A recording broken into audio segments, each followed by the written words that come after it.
Fairytales and Oddities by Ezra Williams, who, confronted with some life-changing experiences in lockdown, as so many of us were, turned to his literary side with a thoroughgoing musician's background.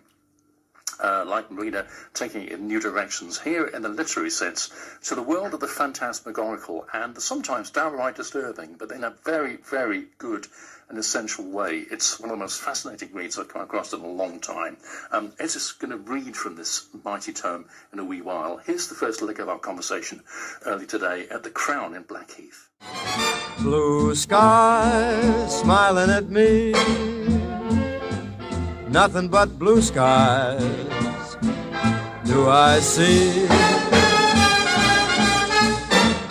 Bluebirds singing a song. My purpose in writing is for aesthetic bliss. I think it was Saul Bellow. No, it wasn't Saul Bellow. It was Nabokov, I think, who said, if you don't write for aesthetic bliss, then you shouldn't be writing. Yeah, true of language. Yes, and it's the same with music. I mean, to me, writing and music is the same thing. But there's a huge design element in it as well, which is why when a lot of my friends wanted a Kindle version, I went, but look how it's designed on the page. It's meant to be looked at in a certain manner. To that extent, it's kind of like poetry, isn't it? Yeah. You mentioned... And of course, my mum was a poet. That's fascinating. I want to know more about that song.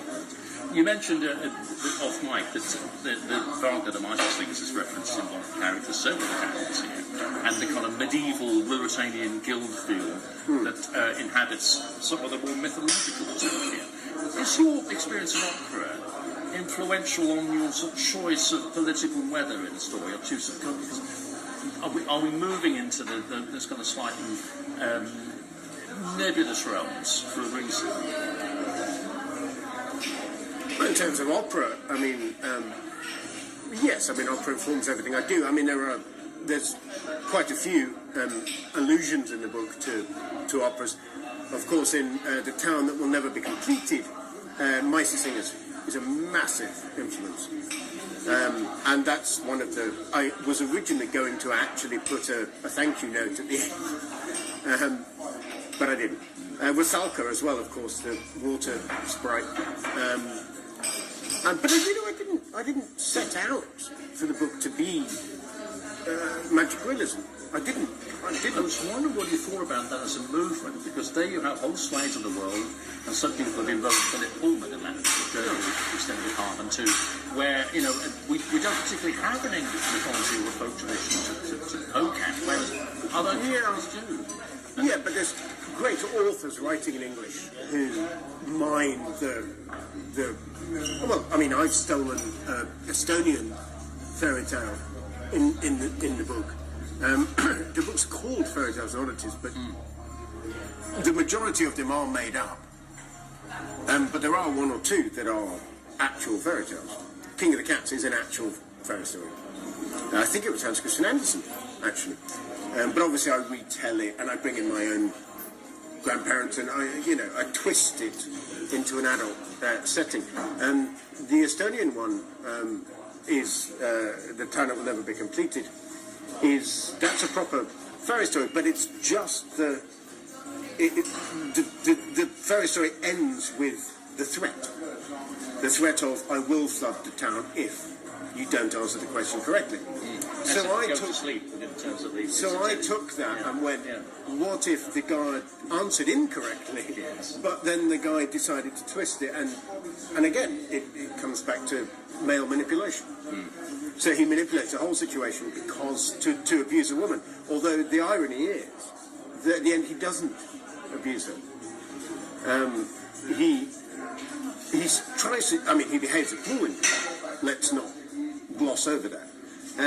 But he sort of tries to justify it by the fact that he never actually touched her. There's a point towards the end of the book where you go into reportage and sort of what would otherwise be very engaging columns in the Sunday newspaper. And there are moments in these where you slightly think that you're going off into hinterland that you don't expect. For example, Nigel the pigeon who falls for a statue. Gannet. Who also pops up elsewhere. Yes. Well, I mean, they all pop up elsewhere. They do. I was going to ask you about that. Yeah, if you, I mean, obviously, I don't expect a reader to be that in tune with everything, but I hope that there are some things that crop up, like lighting a cigarette. The word "frisch," for example, keeps coming back, and there is a point to that, but that's a secret that I will never divulge. But there are lots of things that keep coming back, like hope is a good thing, maybe the best of things. If you notice, characters use their left hand more than they do their right hand. So there's lots of different things that keep coming back again and again and again. And yeah, to me, it's sort of it's a fun game to play when you're writing it, because it connects in your mind and it makes the book sort of more whole. But yeah, I mean, the travelogue, rather than reportage, I prefer to think of it as a travelogue. That trip across America, you know, why? By the way, that I had something like 700 pages from that, and I whittled it down to the smallest amount. But I realised, of course, that in the title of the book there is Oddities, and so I needed an oddity. And you're stepping off the highway into sheer weirdness in a situation like that, aren't you? You're totally off grid. Completely bizarre. In a way that we would not immediately recognise, allegedly, in the 21st century. Yeah. But here we are, perhaps now, in a fairly vulnerable position. You know, we've been seeing biblical floods across the city the past few days. You know, well, this is the signs are there, some people might say. Well, this is one of the things that ends the book, which is the floods will keep coming, as will the tears. You know, beware, because you're going to need it. And yeah, I mean, it's terrifying. So there's a sort of global awareness to the book, but that wasn't a primary concern. So you say, whether all this is true, it's a conceit in the book. You're not superstitious, but there's something deeper going on here. I think you're invoking a myth. Am I being too tendentious here? Is the Jung involved? Well, with the superstitious comment was, in the way I used it, was primarily anti-religious. Yeah. So I meant that as not being God-fearing. But yeah, I mean, I think. Well, like I said before, I didn't set out to write fairy tales. I started writing, if I may tell a very quick story, I began the beginning of it was actually a germ that started in my mind. I was sat on my own in the hotel bar of the Ilmarine Hotel in Tallinn, Estonia. And I don't know why, I was the only person in there. And I was just looking around going, surely I should be doing something. Movie, isn't it? Yeah, I was like, there's got to be something. And then, of course, I thought, well, because, of course, Tallinn is a port, so, of course, it's been occupied by everybody. It's an important trade route. So I thought, armies have come here. Many men have trampled this ground. Armies from this place, armies from that place, guys in red, guys in, you know. And that's where it started, in that hotel bar. And that's the first words I wrote of the book. The marvellous Ezra Williams, whose new book, Fairytales and Oddities, are now available from TSL Publications. More from Ez in just a moment. This is The Gym on Riverside Radio. It's just after 12:30. And get 50% off your first order with code RIVERSIDE.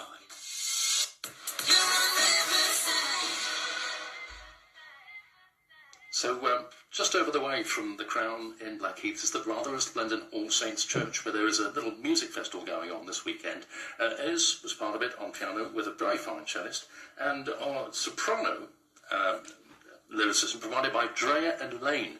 Together, Drea and Ez performed this splendid version of Yipapa, Somewhere Over the Rainbow, from The Wizard of Oz.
Drury Lane with the marvellous Ezra Williams doing Somewhere Over the Rainbow, complete with the Cuban percussion section, courtesy of the wonderful Tea Lady in shocking pink and All Saints in Blackheath.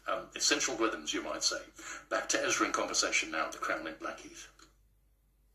But I love the idea of and so I didn't plan to write fairy tales, but after that it sort of developed into, I'd done about 2 or 3, and then I thought, well, hang on, there's a theme here. Let's make it a book. You know, let's follow it through. It's hugely divergent, and it's, we go from sort of, I suppose, post-medieval mythology to pretty riveting science fiction, and these characters follow us. All this time travelling, shape-shifting. In the midst of it all, there's this riotous party that goes ethnically wrong. Or does it go wrong, though? Or does it? Because everything happens for a reason.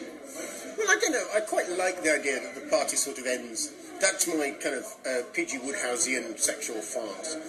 Yeah. I really like to think the party ended well. Yeah. But of course, there's the recurring Bikaya, Alessia, and Eloy, who come back as the 3 brides of Bluebeard, as in Bluebeard's Castle, which of course is another actual fairy story, which I retell from modern audience. Where I think you get to that point where you can almost touch what's going on. It's very palpable. It's very architectural, rather like Mr. Angry in his odd, with yet another of the characters coming back in a surprisingly elevated role.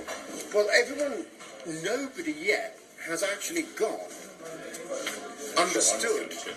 Nobody has actually realised that ANGRY is actually an acronym. It's Acquired Neurally Generated Response Irritation Syndrome. Not one single reader. We are within a hair's breadth of DSM-6 quoting that very thing. You can get insured for it. I know. Well, I mean, all science fiction is about the near future, or the very recent past, or it should be.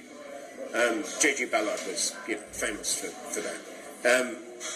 But yeah, I mean, the science fiction element was again just an exercise in how far you could stretch your imaginative writing. When you got down to writing this, in the context of lockdown, was it a difficult write? In the sense that everything was a difficult write? And to some extent, does the particular flavour, for some people, the dreamlike flavour of that particular phase of life, which we're just emerging from now, little uncertainty, at least for now, was that part of the flavour of what was going through your head at the time? Yeah, I mean, Sought to express? it has to be, and it has to have been, whether one acknowledges it or not. Certainly it was my entire music career shut down overnight. And yeah, I mean, it was a scary time. And I think the paranoia of that time certainly plays into the book. But, I'm a fairly sort of, unlike my mother, I'm a fairly positive kind of guy. And I realised, look, you're going to have to do something when you're not employed. So I decided, well, look, I've got this idea for a book. I've got a couple of things already written, a couple of stories. Yeah. Let's make it into a volume. Let's make it into a thing. I hear this. You say that very unassumingly, but I'm thinking that moreover that what we're looking at here is a sort of mythological toolkit digging your way out through this. Yeah, there is that, yeah. I mean, it was very therapeutic, I think. But that's the audience too. Yeah, I mean, that's the thing about, I quote Ibsen in the book, that if there's a gun mounted over the fireplace in Act 1, by Act 3 it has to have been fired. And so by Act 3 it was fired. And it's fired because the Elias story, with the huge monumental story, is far longer than any of the others. That ends the book, which is basically a study of racism and, again, male violence. It's pretty disturbing and in your face, but necessarily so. Yeah, I mean, that's the... Yeah, I mean, it has to be. You can't deal with someone who is fulminantly racist without examining why they're like that. This is the fascinating thing, because we've gone way beyond stereotypes into these chinks in the armour and happenstance that occurs in without spoiling it, the pivotal moment in the book. And of course what happens is the denouement, which is not exactly unexpected, but it's challenging in the current climate. So in that tilt, does the current strain of cancel culture and that sort of thing worry you as a writer, as a creative? Well, I mean, I always think it doesn't exist. I think people think, well, if I'm offended by something, you can't say it. Well, no, you can. You just don't give credence to people that don't like it. You know, it's a complaint and a moan. Sure, you know. If you want to moan about it, it's fine, but it doesn't bother me. Sure. I guess if you were taking this in a very literal-minded sense, you're looking at a book called Fairytales, and it's clear, although you ironically refer to young people, it's clearly very much an adult audience that's required here. But the paradox in this country is that there are adults who are not attuned to the idea of fairy tales that you might get, say, in Sometimes Into the Woods, as an everyday way of reading their lives and the stuff that's relevant to them. I'm going to have to politely disagree with you. Please do. Because I think you're underestimating people. And I think that we're only seeing this, and this perception has come across because of the advent of social media. And I think people are the same as they've always been. And I think there is an audience, and I think people do love the idea of something that's other, something that's not at all realistic. I mean, Salman Rushdie.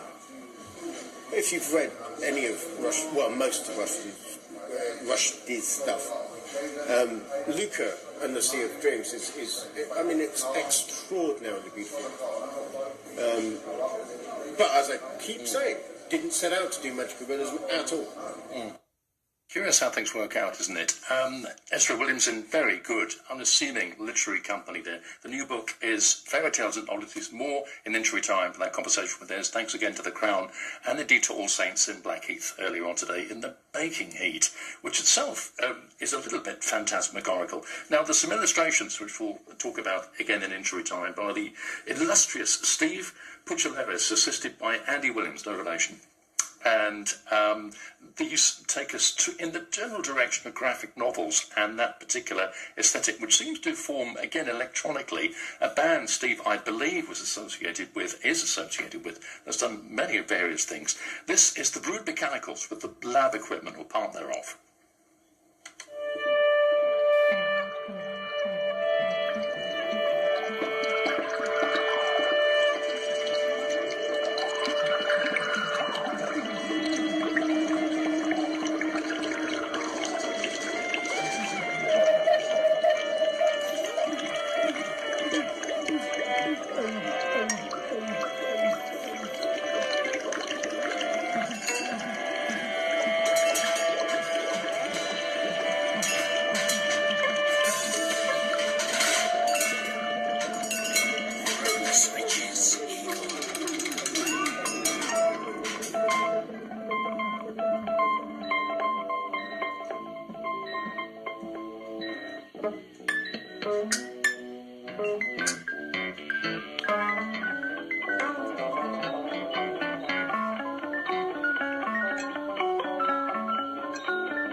This passage comes from the end story, Alias of Dora, and it concerns a snooker star who is quite racist.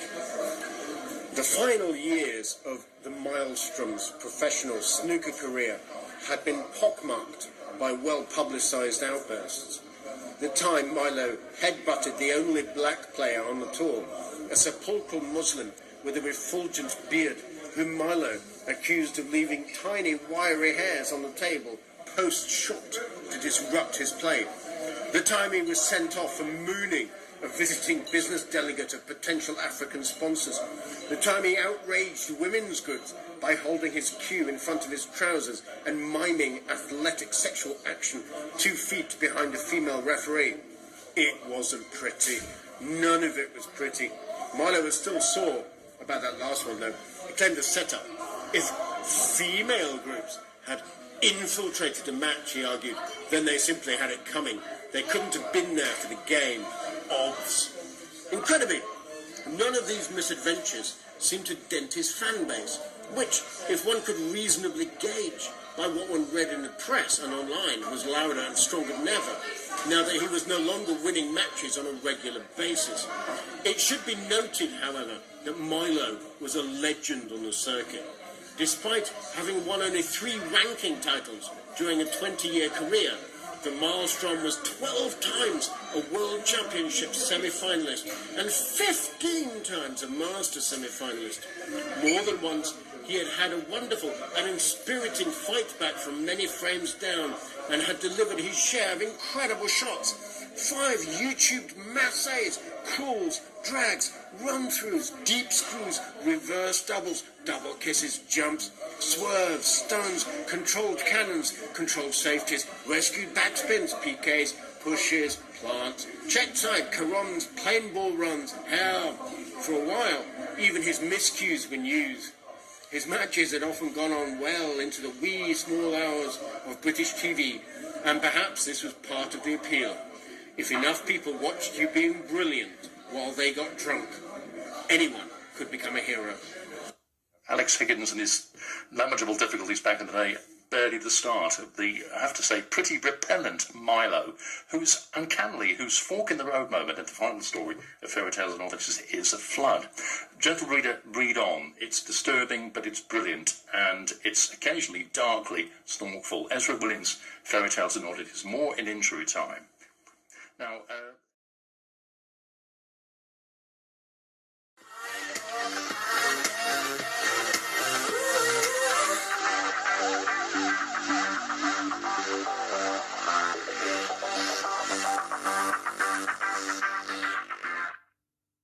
Fairytales and Oddities by Ezra Williams, who, confronted with some life-changing experiences in lockdown, as so many of us were, turned to his literary side with a thoroughgoing musician's background. Like Marina, taking it in new directions here in the literary sense to the world of the phantasmagorical and sometimes downright disturbing, but in a very, very good and essential way. It's one of the most fascinating reads I've come across in a long time. Ezra's going to read from this mighty tome in a wee while. Here's the first leg of our conversation early today at the Crown in Blackheath. Blue skies smiling at me, nothing but blue skies do I see. Bluebirds singing a song. Despite having won only 3 ranking titles during a 20-year career, the Maelstrom was 12 times a World Championship semi-finalist and 15 times a Master semi-finalist. More than once, he had had a wonderful and inspiriting fight back from many frames down and had delivered his share of incredible shots. 5 YouTubed masses, crawls, drags, run-throughs, deep screws, reverse doubles, double kisses, jumps, swerves, stuns, controlled cannons, controlled safeties, rescued backspins, PKs, pushes, plants, check side, carons, plain ball runs. Hell, for a while, even his miscues were news. His matches had often gone on well into the wee small hours of British TV, and perhaps this was part of the appeal. If enough people watched you being brilliant while they got drunk, anyone could become a hero. Alex Higgins and his lamentable difficulties back in the day, barely the start of the, I have to say, pretty repellent Milo, whose fork in the road moment at the final story of Fairytales and Oddities is a flood. Gentle reader, read on. It's disturbing, but it's brilliant, and it's occasionally darkly snorkful. Ezra Williams' Fairytales and Oddities, more in injury time. Now, Anyway, here's Ez performing at a noble benefit for the Big C and George Michael's A Different World, after which a little bit more from Ez talking about his current collection of extraordinary short stories, Fairytales and Oddities, which is available from TSL.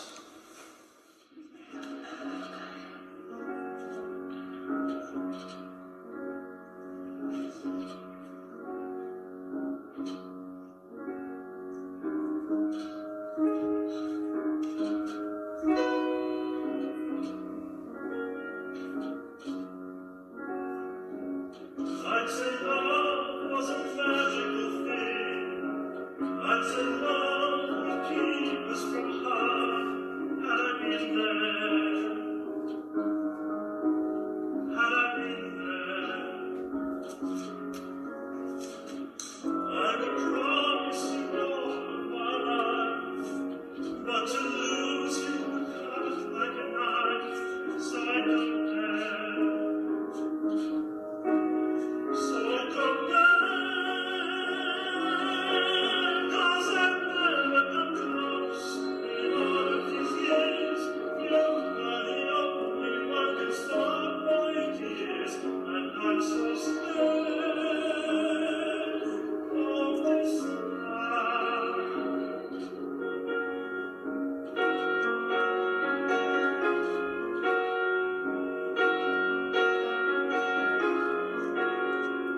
there's a parallel narrative going on that you then break off from. Or you could actually look at this another way, look at it visually. We're talking about Steve Buscemi. Steve Puliketis. Where do they come from? One more time, please. We're talking about Steve. Buscemi is the actor. Yeah, right. Actor, illustrator, carer, variety of things, whose illustrations sort of permeate this book, and to some extent it's my friend's picture within, isn't it? It's the people that you've both known over the years, in unusual guises, defamiliarised. Well, I mean, they're people he knows. I don't know these people. What Steve did, which is a sort of an odd thing, which was, obviously I wrote the words first, and he provided the illustrations after. And this is not a criticism, but I didn't see some of the characters that way at all. So he sort of reinvented them for me. Tricky one, isn't it? When it's in the can, and then you get this whole other interpretation. It's an odd one. It's like writing a song and then getting the lyrics afterwards. It's sort of, it doesn't, it seems odd. But yeah, I mean, he's kind of defined the characters now. I mean, I can't see some of my characters now in any other way, except the way that he actually drew them. What is your general take on the graphic novel and graphic art in relation to work like this? I'm thinking particularly about emotion. Well, are you talking about the literary novel, or...? Well, both things, really. Is there a crossover now? Well, I mean, I think Mouse was the first, wasn't it? I mean, Mouse was... I mean, it's a masterpiece. It's a graphic novel. Let's not beat around the bush. It is a graphic novel.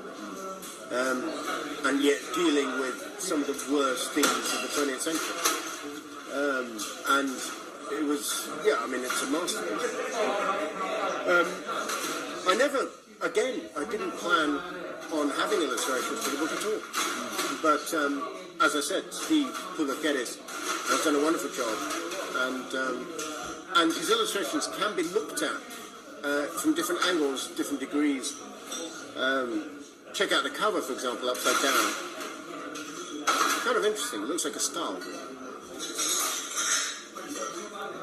It's the sort of thing that you come across by happenstance as you're handling the thing as an object. It has hidden, mysterious properties, much like the stories themselves. And you were saying earlier on, it's something you very much want to stay with. Has this been a fork and onion? Again, I'm asking a fairly obvious question here. But has this been a sort of a Pandora's box in terms of this diversity of approaches? And how do you then, you're writing a novel at the moment, I understand, how do you unify all that into, or do you need to?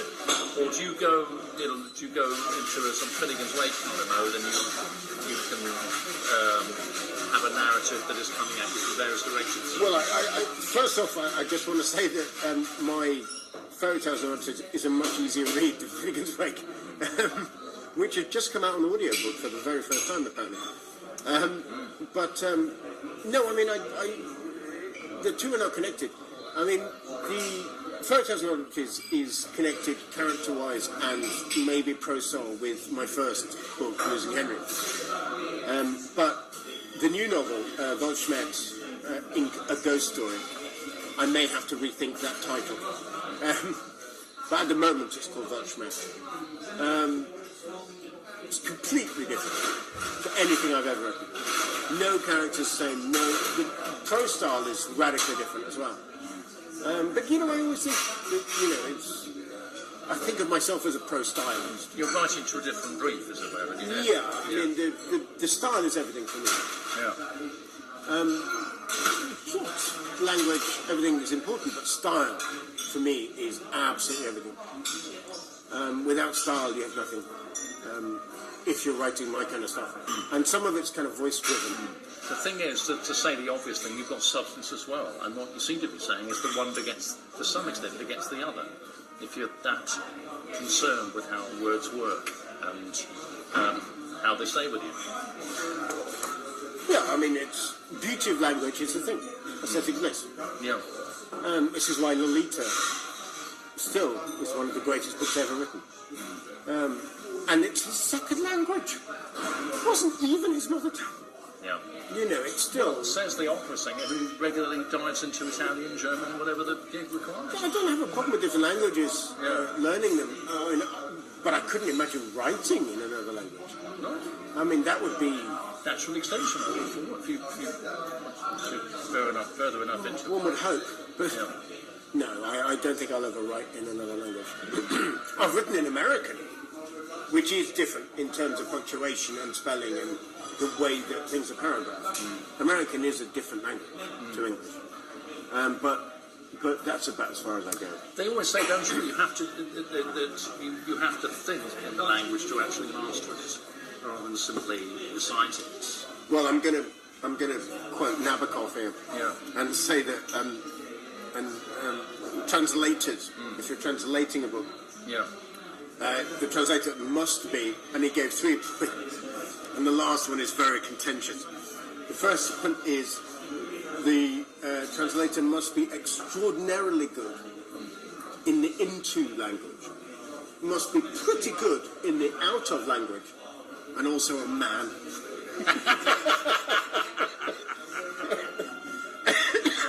So I'm not subscribing to the last one. Yeah, it's a thought of its time, I suppose. Well, I think it's to do with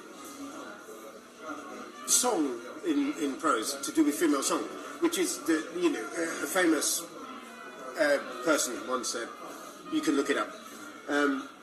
If told about the death of his brother, a man can burst into tears but can't burst into song. Women's prose contains more song. It contains those elements. And that's the way they do form in that sense. And if you're translating, yeah, sometimes an issue. I think that's beautifully put.